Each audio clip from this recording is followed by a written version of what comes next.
Irreverent, entertaining, cool. You're listening to LA Talk Radio.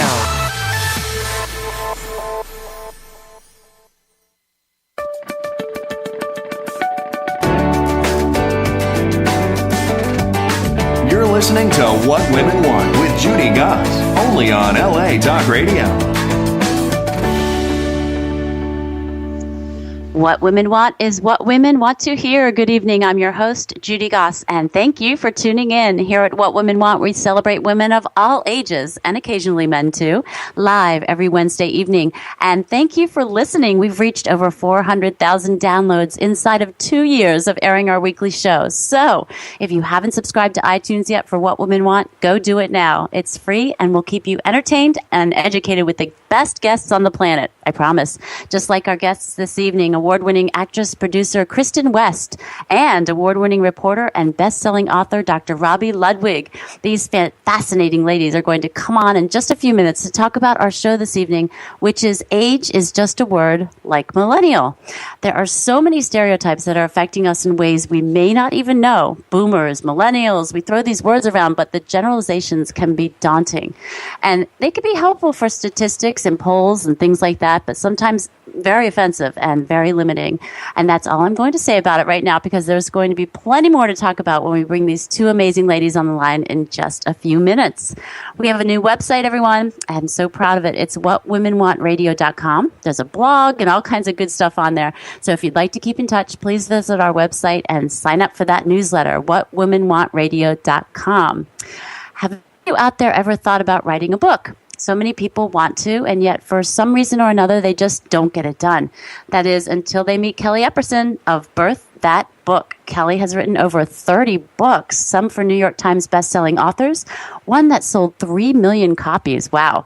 She can help you birth your book, because actually it is like having a baby. I wrote one, I know. And if you need an editor or want Kelly as your ghostwriter, reach out to info@kellyepperson.com. That's EPPERSON.com. And Kelly without an E. Or you can call 815-871-7864. Birth That Book you've always wanted to write. You are listening to Age is Just a Word, like Millennial, here at What Women Want on LA Talk Radio. So a little bit about me, Judy Goss. My background comes from the fashion and publishing world, from international high fashion model with Ford New York to magazine editor for both Cosmopolitan and More magazines. And after that, I was a TV correspondent for Better TV. I'm a St. Martin's Press published author of the book Break into Modeling for Under $20. I'm the founder of a nationwide inspirational networking company called Over 40 Females with 20 live chapters nationwide. And I'm also the proud mom of 11-year-old twin girls. You can catch me every so often as a contributor on NBC Connecticut, WABC, or Fox News in New York City. And to find more about me, please go to our brand new website. I'm going to plug it one more time, whatwomenwantradio.com. Okay. Have I plugged it enough yet? Okay, I'm going to bring on our first guest, Kristin West. Kristin is an award-winning actress and producer.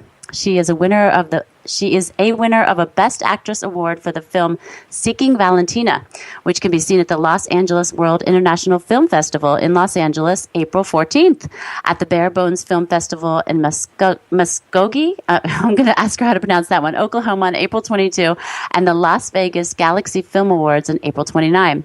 Seeking Valentina is also nominated for a Rondo Hatton Award for Best Short Film. You can go vote for it on rondoaward.com. Kristin has been seen recently on Rachel Dratch's Late Night Snack and is set to appear in the upcoming film Sounds, out later this year. Kristin is a millennial, a graduate of the University of Texas with a degree in radio, TV, film, and is appalled with the way millennials are stereotyped by the media. Welcome to the show, Kristin. Thank you so much, Judy. How are you? Oh my gosh, I'm terrific. Congratulations on all of your recent awards, your film. You have a lot going on. I do. I'm part of Seeking Valentina, which I acted in and produced. It's up for a Rondo Hatton Classic Horror Award, which is an award that fan magazines and fans of horror give to the best films. You can even vote for films like Star Wars and Mad Max Fury Road. And terrific. People are voting on that right now at www.rondoaward.com. And I'm also part of Talon Bazemore's new film, Sound. And I'm when's that coming out, in the fall or? Hopefully in the summer. Okay. Hopefully in the summer. And is that a horror film too, or what kind of film is that? Yes, it is. It's a horror film. Excellent. It's a horror film, awesome. and it's actually about it addresses hearing for the first time. The main character, played by Steer Law, actually is deaf, and she suddenly gets her hearing back, and she's not psychologically prepared for that moment, and we see how that onslaught of sound affects her for the first time. Oh, fantastic. That is so interesting. Well, congratulations again. And Kristin, I'm a Generation Xer. And, although there's not as much of a label on our generation, I still felt branded when I heard that, like a cow somehow. I don't know, Generation X. What about you? I absolutely agree with you. I'm labeled as a millennial, and I think every generation in recent memory, as long as we've had mass media, has been stereotyped. And my personal feeling is that the judging of the younger generation comes from our societal fear of the future. So we have to label what the future is becoming. And that's how we cope with our fear of the future. And I definitely feel that way, that Gen X was definitely stereotyped. Millennials are definitely stereotyped. And generations forward are stereotyped as well.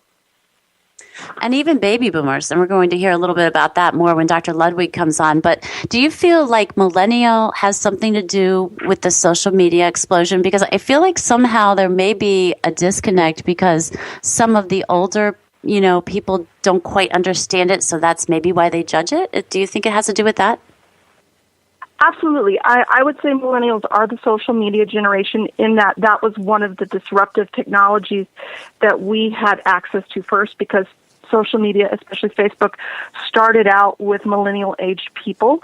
Mark Zuckerberg himself is a millennial by the definitions we use to I guess, typify the age group. And I would say that social media makes our generation more visible in the sense that when people are on social media, it gives you exposure to a wide variety of our behaviors and our eccentricities, for better or worse.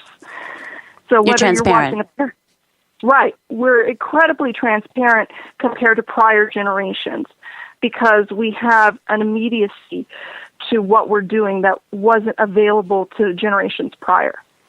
Yeah, I can still hide things, and no one knows. No, I'm just kidding. I mean, honestly, really, if you Google something today, you can pretty much find anything about anyone. But it's true. You're transparent as your life is rolling out in front of you, basically. Exactly. And it's basically, I think, on individuals in every age group to decide what they're going to share and what they're not going to share, whether you're going to, live stream your brunch with your friends, or if you're going to live stream a civil rights protest of some kind. And I like to think that we choose, the content that we choose is based on our connections. So your content that you receive in your social media is based on your connections. What are your friends like? Who are you admiring and following on Twitter? The content that you receive on social media is all based on connections of your choosing. So there's a greater aspect of choice now in choosing what you see and what you don't see than generations prior had, for better or for worse, which is kind of a double-edged sword in many ways. Right, that's true. I saw a Time magazine cover a few months ago, and the cover said, "Help, my parents are millennials." And I thought, good Lord. And this is actually after I booked the show and then, I was going to talk about it anyway. And then I saw this cover and I thought, I always kind of felt, actually it started from posting on Facebook. Somebody posted on Facebook and said, "Help, my boss told me to write like a millennial. What do I say?" And then the comments were just awful, put a lot of hashtags and fragmented sentences, in there. And I thought, good Lord, somebody's got to get in and understand where these people are coming from, because it's such a generalization and, could really hurt, right? Absolutely. Well, the thing is, Judy, what people forget about is that stereotyping by age, and especially stereotyping young people, can be just as harmful as stereotyping based on gender, race, sexual orientation, or religion. So any type of stereotyping is harmful to people. And people need to treat, if we substituted any headline about millennials and put baby boomers or Gen Xers, there would be mass outrage. Because people tend to think ageism works in one direction sometimes. The other thing is, with millennials in particular, we're the most educated generation. 54% of us graduated from high school. We and under a system where going to college was increasingly competitive. So it may not be necessarily that we don't know grammar. I do. I'm actually a member also of the International Association of Professional Writers and Editors, so I would hope I know good for you. grammar. Thank you. But our technology sometimes, like Twitter, when you're trying to get something into 140 characters, you have to really condense down your message to the bare bones and sometimes use hashtags or what people would call acronyms to get your message across. So much of the English language is also in flux because we're changing the way we communicate, because the technologies with which we communicate with are changing rapidly. And I think one thing I remember when I was in film school still at the University of Texas, I came out to Los Angeles for a semester. And I did a coverage internship at one of the studios. And the big technology, everybody had to have one, was a Palm Pilot. Judy, we don't have Palm Pilots today. We have smartphones. And it changed in 2 years. So our progression of technology changes and influences the way we communicate as well. And I think that causes pause to people who are not used to such a rapid progression of technology. Totally. And I find it fascinating, and maybe Dr. Ludwig will weigh on this in a minute, that, a lot of millennials that people my age have had, we're the parents and we raised them. So maybe Dr. Ludwig can come on and clear up a few things. Dr. Robi Ludwig is a nationally known psychotherapist, award-winning reporter, and relationship contributor to a number of media outlets. She is the author of Your Best Age Is Now, Embrace an Ageless Mindset, Re-energize Your Dreams, and Live a Soul-Satisfying Life. Welcome to What Women Want, Dr. Ludwig. Oh, thank you for having me. What an interesting conversation you two were having. I knew your ears were burning. They were. I could smell the smoke. I am so impressed with you. Very impressed with you. Thank you. I'm impressed with you as well, and I think it's important that I want to thank Judy for giving me the space to speak about this and to have the opportunity to speak with someone of your stature and about this, because it's an important issue that we're all kind of renegotiating the social contract together as we move forward, and learning about generations and what each generation's need is important. Mm-hmm. Mm-hmm. I agree with you, and I think, when we start to judge and categorize certain generations, we in many ways are doing ourselves a disservice, because each generation has something very important to offer. And if we start shaming and judging certain generations like the millennials or even baby boomers, we are silencing a voice and perspective that we really need to have and we really need to hear. And so from my perspective, we really are in a much better space psychologically if we can allow for all voices and hear what they have to say and what they have to offer, given what they've learned over the years, how they've been socialized. It really benefits us in terms of our work, our personal life, and our psyche. I would think so. Dr. Ludwig, why do you think we have such an judgment against the millennial? Because I'm not going to say I don't have it. I don't really, but I don't. Maybe because there isn't enough of a gap, and I'm all over social media, and I have a little bit more of an understanding but I'm not really that much of a techie, really. Why do you think there is such judgment? I mean, the cover of Time magazine, help, my parents are millennials. I mean, obviously the writer was older.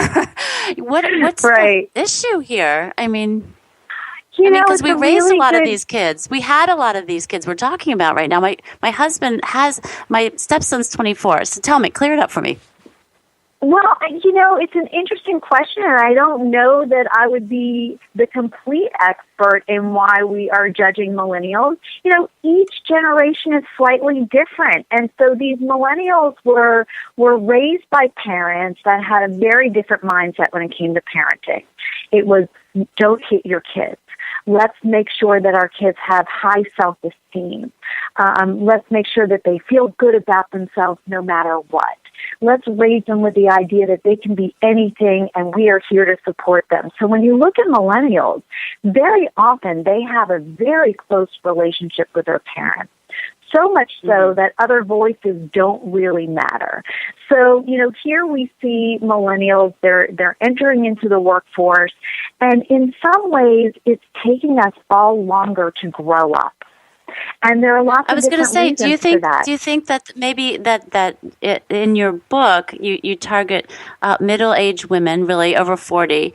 Do you think maybe that's why there's do you think there might be more midlife crises with that generation than with maybe millennials coming up? Well, I actually think that a crisis can happen at any point in time, and here's one of the labels that midlife has kind of carried around, that somehow when you hit midlife, you're more vulnerable to having a crisis about your life. The truth of the matter is a crisis can happen in your life in your 20s. It can happen in your 30s. Isn't that the truth? That is for sure. It really can happen at any point. So the fact that it's taking us all longer to grow up, I think, is in part because science has been a major game changer in terms of how long we're living. And so we have a lot more time. So, for example, millennials don't necessarily have to make a life decision about what career they want to make in their 20s. They may decide lots of different careers along the way. And in some ways, that's kind of brilliant. And there is a tendency to judge anything that's different. And I'm just going to put it out there. Maybe there's a little bit of envy. When we look at the younger generation, they have so much time ahead of them. They have a lot of ability to feel hopeful about their future. And so, when as you grow up, you've been humbled by the world. You've been humbled by life a little bit. So it's very easy to look at the younger generation and say, oh, wow, they still have their whole lives ahead of them. And, I guess the tendency is to put people in categories so the world makes sense. Interesting. Kristin, what do you think about that, putting people in categories so the world makes sense? Absolutely. That's the way the human mind works. That's how we're taught to think. I mean, if you consider even literature and the archetypes of literature, the hero, the damsel in distress, the wizard, we are taught to think in patterns. And when those patterns get disrupted or they have to be reconsidered, people get agitated. And I can definitely see what Dr. Ludwig is talking about there with the human mind's propensity towards doing that. As I see it, as a propensity towards narrative that we've had since the Stone Age. And when we have to revise that in some way to accommodate a new reality, such as social media, such as a catastrophic event, such as like what we're seeing in our civic life in this country with the various problems we have, then people get agitated and they want to redirect that agitation towards a concrete blame at times. And that's definitely, I think, a factor. But one thing I would say is social media, especially, it's a conversation. And as you have a conversation, you're in dialogue. And I would say that social media is the ultimate, intergenerational dialogue, because a lot of people who are, the heads of major brands on social media and in entertainment are baby boomers and Gen Xers, and those people are doesn't come natural. Power, right. And they're holding power in corporations that are using these various platforms to engage with millennials, and then we're giving feedback and accepting some things and rejecting others. So I think there's this societal negotiation going on about what needs are being met. Like we have, for instance, every millennial we'll talk to will probably talk about student loan debt, which is, extremely high for us. They'll talk about wages. They'll talk about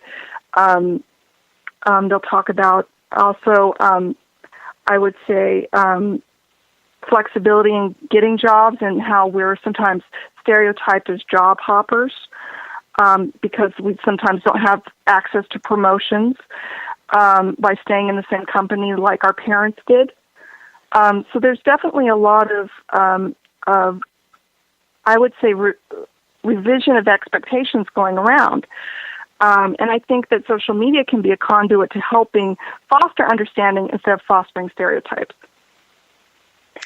Absolutely. It's an interesting idea.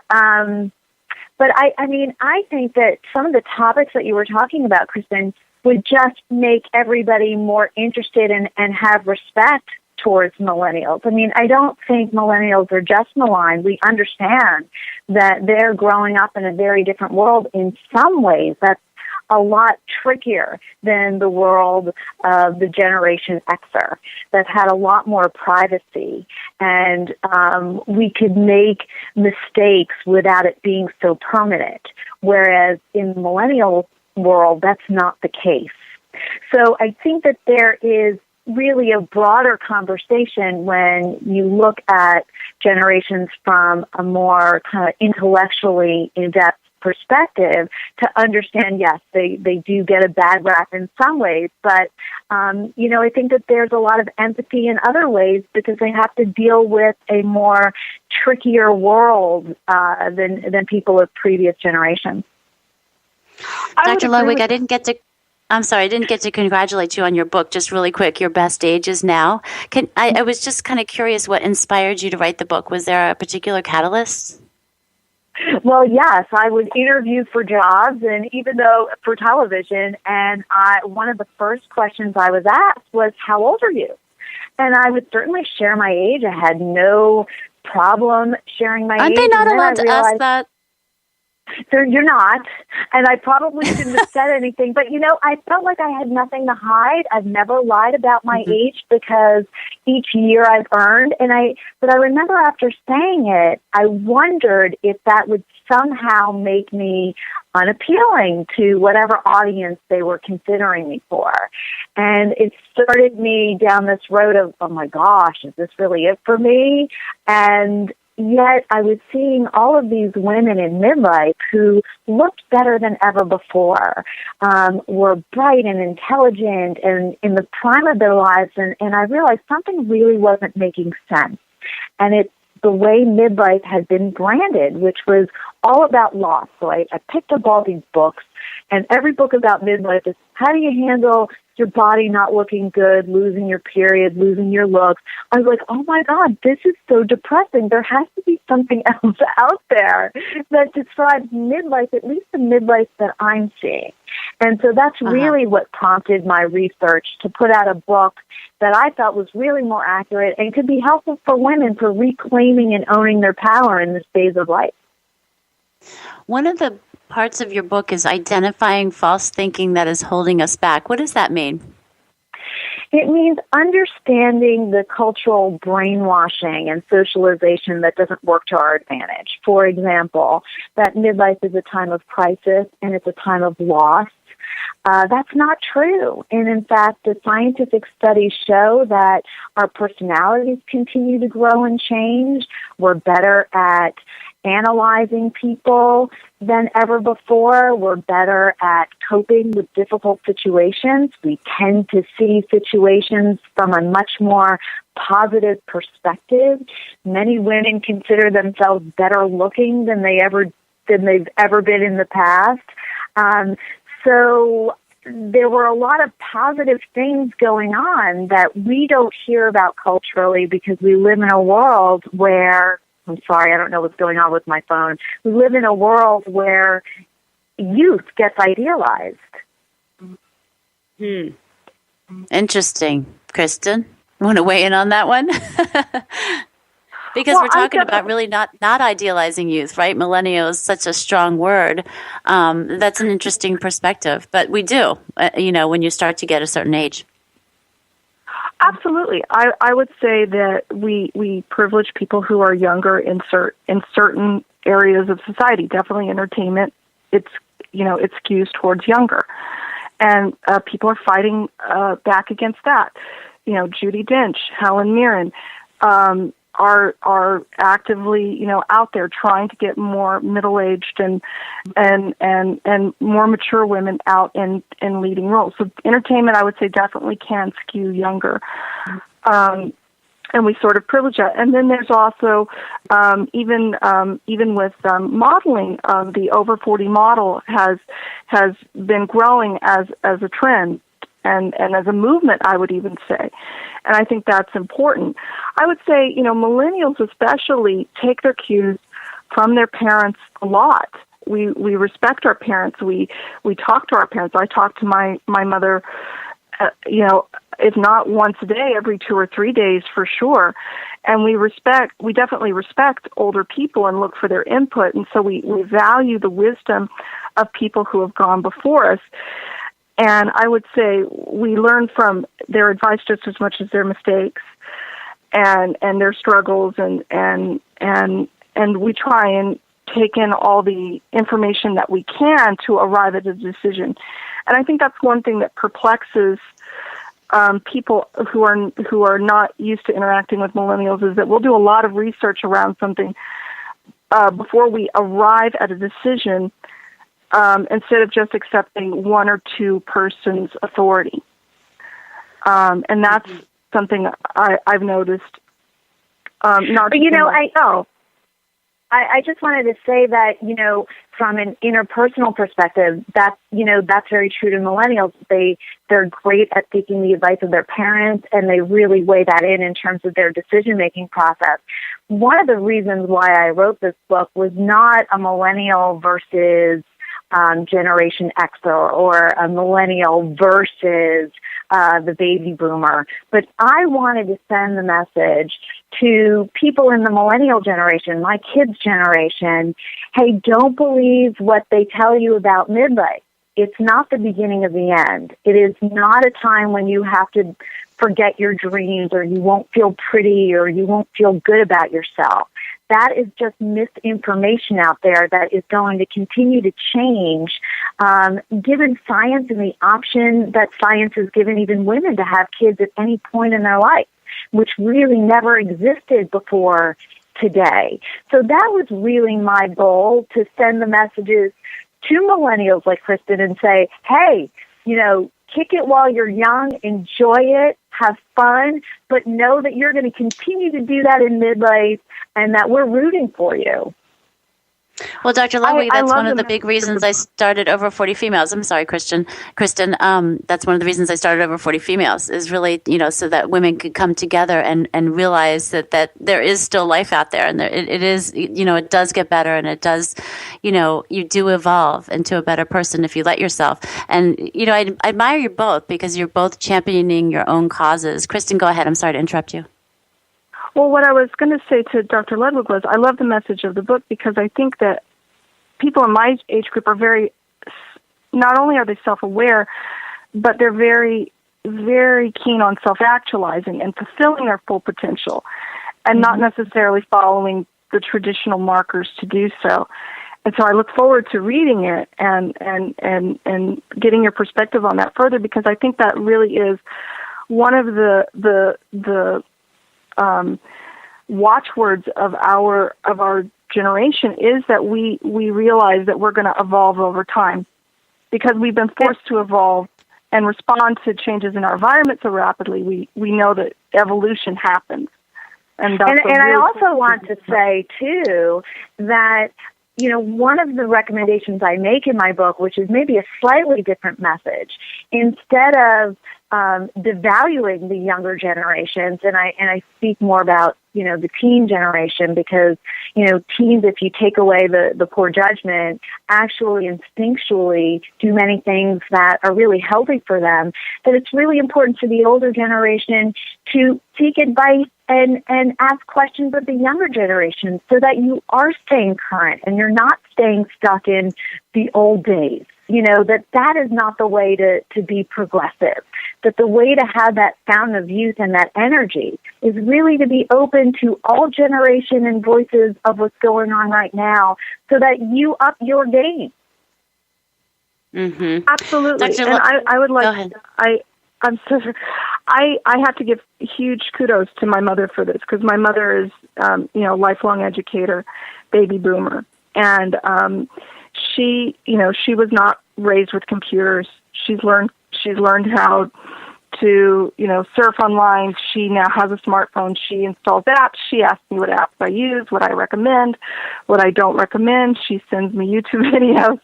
And so she really made an effort to meet me where I was at, and I make an effort to meet her where she's at. And I think that's a healthy dynamic, not just interpersonally, but should be the dynamic of society. Yeah, especially when you think about what's happening, there are about 83 million millennials. There's about the same amount of baby boomers, and Gen Xers are slightly under that number. We're, with Social Security and the needs of our society, we have to have that kind of cooperative state of mind to continue functioning as a society. And if we can do that interpersonally, it's my hope and my expectation even that we can also do that as a society.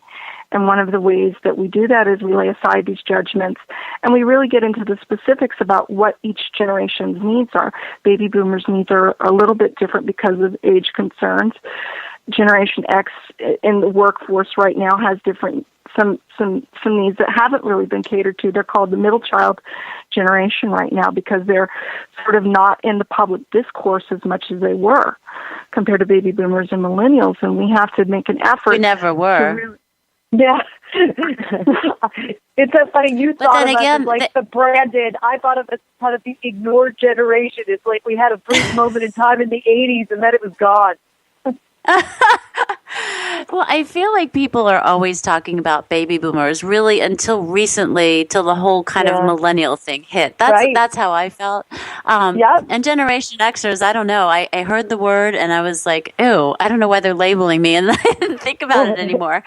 It sounds like a bad horror movie until you unpack it a little more. Exactly. Or a horror movie or other kind of movie. So, but I agree with you, Kristin, and that's really what I try to do with, I have 11-year-old twins, and I really try to connect with them on whatever level they're at, how they can help me, because I know that they know so much that I don't. And when they grow a little bit older and maybe when they become in their 19, 20 or so, they'll realize I know a little bit, maybe something that they don't know. So I want to ask either one of you, how can we start bridging this gap besides, really being involved? Dr. Ludwig, you're talking about I guess your best ages now for women over 40, and you're really laying that out there, how we can improve ourselves and how we can, really evolve from that age on up. How can we bridge the gap between these ages? What can we do? I think being curious, asking questions, being open, understanding that each generation has a voice that should be heard, that benefits us as a culture and society. And so if you look at people from that, mindset, then you are really opening yourself up to a whole new world. That was well said. Kristin, what do you think? How can millennials reach out and try to bridge the gap between other generations? I think we as millennials do need to do a better job of being more present to people in the spaces that they're in. I spend a lot of time in front of the computer. We need to meet people who are in Generation X and in the baby boomer generation where they are. Even simple things like joining clubs, like if you're interested in politics, whatever your political party is, actually go to the club meeting. Don't just, don't just be, a hashtag activist. Tweet it out. Yeah. Do that still. That's important. That reaches people, but also connecting one-on-one, because it also makes you more human, and it makes you more real when you're, if you're, if you care about women's representation in film, join a Women in Films Club. Whatever you care about, join an organization and be physically present, not just present online, which I think is probably one of the biggest stereotypes and also biggest complaints people have about our generation. I try and go out as much as possible besides just being online and doing things online. And I think that's a way to meet people where they're at. And I agree with Dr. Robi. When people ask me questions, I love to answer questions. And if I don't know, I'll say I don't know, and then I'll try and find out the best I can. And then you Google it. and you Google it. That's what I do. Yeah. And that's one Go of ahead. our strengths of our generation is that we are researchers. And people say that we're know-it-alls. Actually, I think we're always in a student mindset in the sense that we're always willing to learn. So I would say being physically present is important, and having displays of being physically present. Show yourself, at the rally that you're going to. Show your, go out and pick up the trash. And millennials do this every day. Don't lose the personal connection. Right. Really work towards making sure that the personal connection is there, because that's what people remember and what people are touched by more than anything you may post on Twitter or on Facebook. It's feeling your hand being shaken, or feeling a hug, or saying hello, or, those types of things. It's also the difference between, having a real, friendship connection versus a virtual one. And listen, I like virtual relationships too. I think that there's a lot of advantages to staying loosely connected to people online. But when it comes to friendships and having that psychological sense of a community, you're absolutely right. That needs to take place in person. There is no replacement for that, at least not yet. Right. And there's a distinction that people make. Are we, that you have your friends and then you have your Facebook friends. And that's symptomatic of the culture that we have right now, because social media it's growing and evolving and people are connecting. But people do have a recognition that there is a difference between a deeper friendship and a looser connection where you're in a network of people.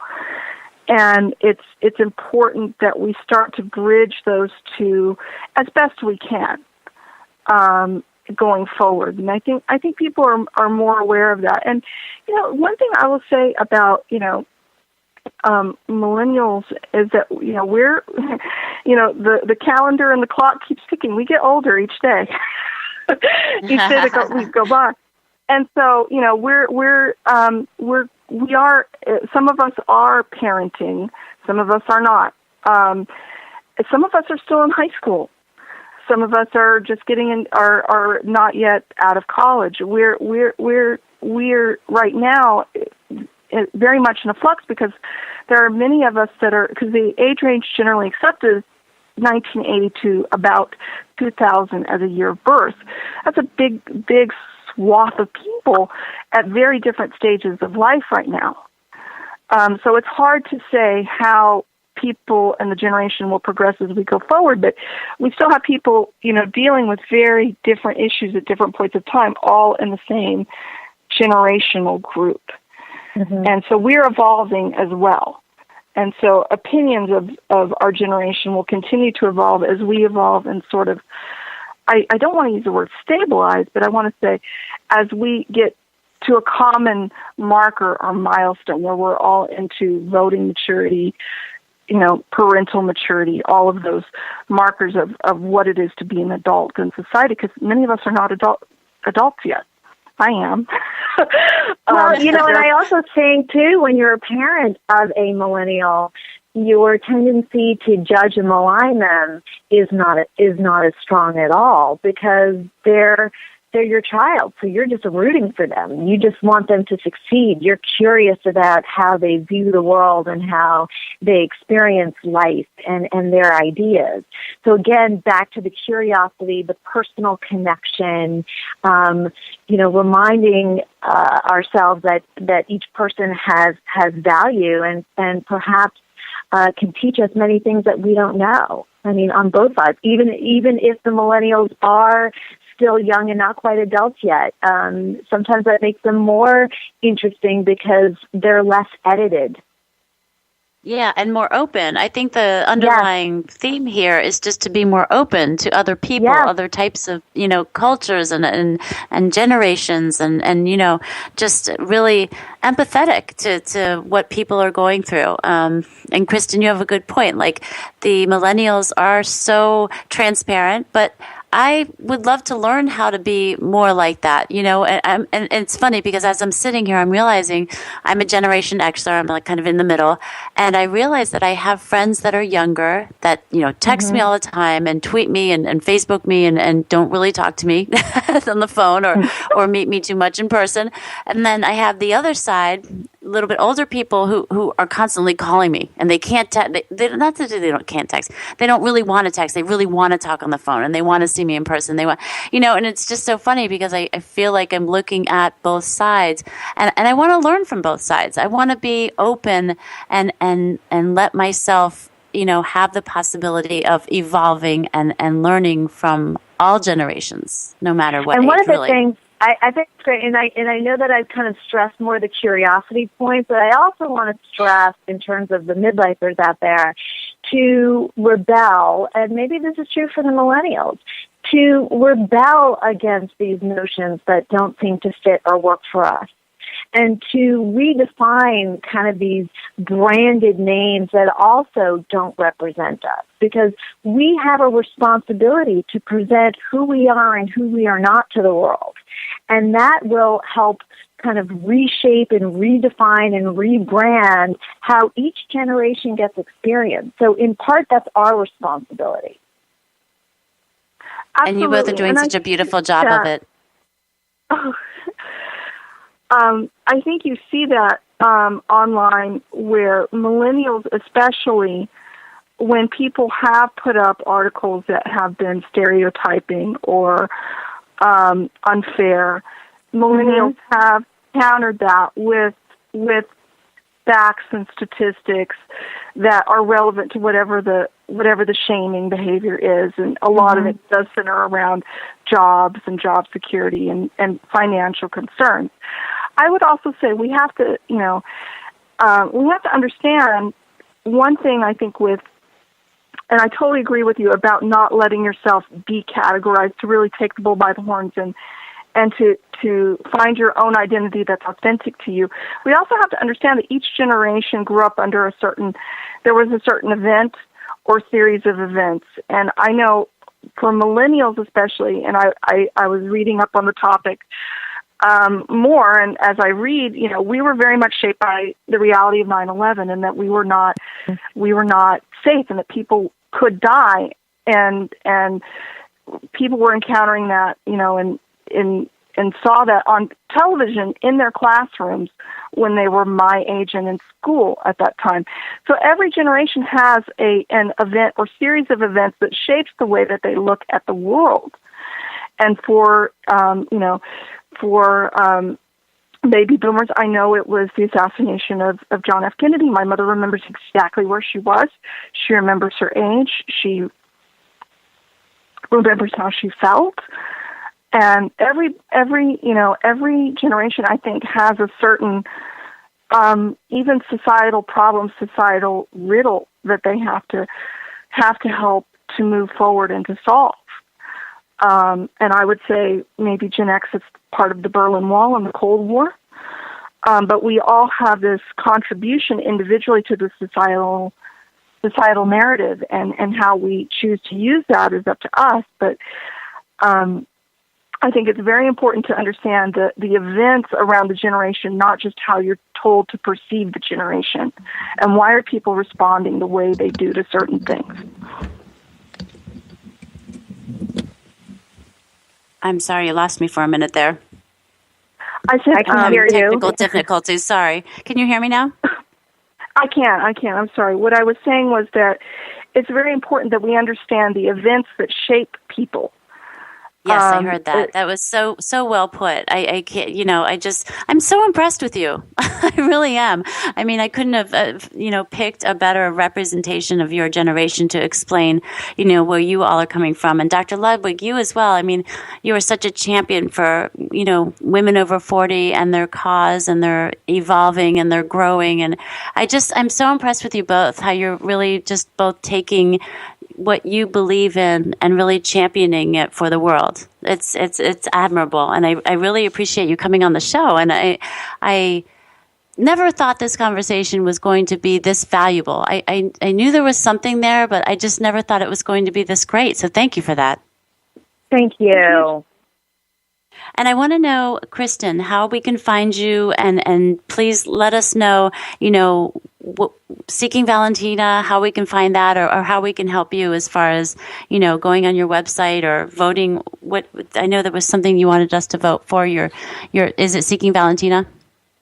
Yes. So Seeking Valentina is an important film to me because what we do in Seeking Valentina is a horror film, but it's actually about grief and people going through grief. And my filmmaking partner, Armin Nasseri, is challenging stereotypes of Middle Eastern actors by casting them all against type. Too often, our Middle Eastern actors are portrayed as jihadists, as terrorists, and there are many Middle Eastern Americans who are law-abiding citizens who are contributing to society. And so we wanted to show a Middle Eastern American family in a horror film, which is not something that has been done often. And so it is up for one of the most prestigious awards in the genre, which is the Rondo Hatton Classic Horror Award. You can see the ballot at www.rondoaward.com. And we would appreciate your vote, especially on item number 8 for Best Short Film for Seeking Valentina, directed by Armin Nasseri.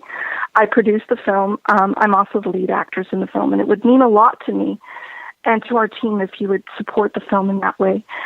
You can also learn more about us at www.seekingvalentina, like Valentine, VALENTINA.com. And I myself am on the web at www.Kristin, Kristin, West, like the direction, .net. I'm on Twitter at Kristin, Kristin _West. And I also have a Facebook fan page, and I would appreciate your support in all of these things. And you can vote for the Rondo Award up until April the 10th. I love it. Well, good luck to you. And that trailer it just moved me in the few seconds that I saw it. So congratulations to you. And Dr. Ludwig, thank you so much. Congratulations on your brand new book. Your best age is now really new, right? I saw some red carpet pictures on Twitter, and you were at Bella NYC and all kinds of places you were on the red carpet. That's right. It just came out yesterday, so I'm really excited to get it out there and change the conversation about midlife and how women experience themselves and their options in the future and how they role model for the younger generation as well. So it's out in bookstores. Your best age is now available, and I'm interested in hearing how people feel about it, so I hope that they'll write me and tell me, and we continue this conversation so it evolves.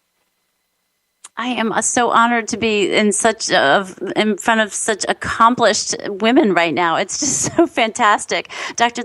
Ludwig, your website is DROBILUDWIG.com. Yes, and you can find my Instagram there and my Twitter, but it's all under the same thing, Dr. Robi Ludwig. I like to keep it simple. I love it. Well, thank you again, ladies.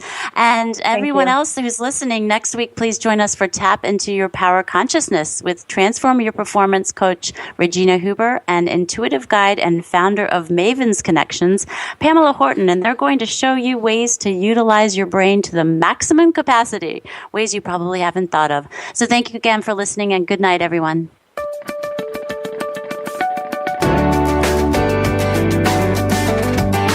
You're listening to What Women Want with Judy Goss, only on LA Talk Radio.